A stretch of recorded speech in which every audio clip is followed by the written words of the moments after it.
പാഠം. ഒരിക്കൽ ഒരു കാട്ടിൽ വലിയൊരു വെള്ളപ്പൊക്കമുണ്ടായി. കാട്ടിലെ മൃഗങ്ങളെല്ലാം ജീവൻ രക്ഷിക്കാൻ നെട്ടോട്ടമോടി. ഒരു തേൾ ഒരു വലിയ പുഴയുടെ തീരത്ത് കുടുങ്ങിപ്പോയി. പുഴ കടന്നാൽ മാത്രമേ സുരക്ഷിതമായ സ്ഥലത്ത് എത്താൻ കഴിയൂ. പക്ഷേ തേളിന് നീന്താൻ അറിയില്ലായിരുന്നു. അപ്പോഴാണ് ഒരു ആമ അവിടേക്ക് വന്നത്. തേൾ ആമയോട് കെഞ്ചി, "കൂട്ടുകാരാ, എന്നെ ഒന്ന് സഹായിക്കുമോ? നിന്റെ പുറത്തിരുത്തി എന്നെ പുഴയുടെ അക്കരെയൊന്ന് എത്തിക്കാമോ? അല്ലെങ്കിൽ ഞാനിവിടെ വെള്ളം കയറി മരിച്ചുപോകും." ആമ ആദ്യം മടിച്ചു. "നീ ഒരു തേളല്ലേ? നിന്റെ സ്വഭാവം കുത്തുക എന്നതല്ലേ?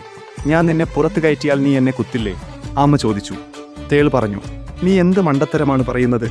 നീ മുങ്ങിപ്പോയാൽ ഞാനും കൂടെ മുങ്ങില്ലേ? എന്റെ ജീവൻ രക്ഷിക്കാൻ വേണ്ടിയെങ്കിലും ഞാൻ നിന്നെ ഉപദ്രവിക്കില്ല, ഉറപ്പ്." സഹായം വിനയാകുന്നു.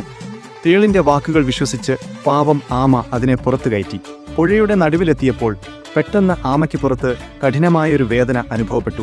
തേൾ ആമയെ ആഞ്ഞുകുത്തിയിരുന്നു. വേദന കൊണ്ട് പുളഞ്ഞ ആമ ചോദിച്ചു, "നീ എന്തിനാണിത് ചെയ്തത്?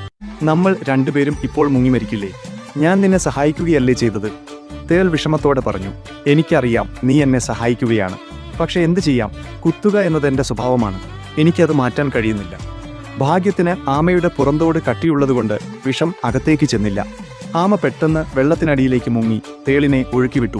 ആമ തന്റെ ജീവൻ രക്ഷിച്ചു. പക്ഷേ നന്ദിയില്ലാത്ത തേൾ വെള്ളത്തിൽ ഒലിച്ചുപോയി. ഈ കഥ നൽകുന്ന പാഠം. ഈ കഥയിൽ നിന്ന് നമുക്ക് രണ്ട് പ്രധാന കാര്യങ്ങൾ പഠിക്കാനുണ്ട്. ഒന്ന്, വിവേകം വേണം. സഹായം ചോദിക്കുന്ന എല്ലാവരെയും കണ്ണടച്ച് വിശ്വസിക്കരുത്. ചിലരുടെ അടിസ്ഥാന സ്വഭാവം മറ്റുള്ളവരെ ഉപദ്രവിക്കുക എന്നതാകാം. അവരെ സഹായിക്കുമ്പോൾ നമ്മൾ കൂടുതൽ ജാഗ്രത പാലിക്കണം.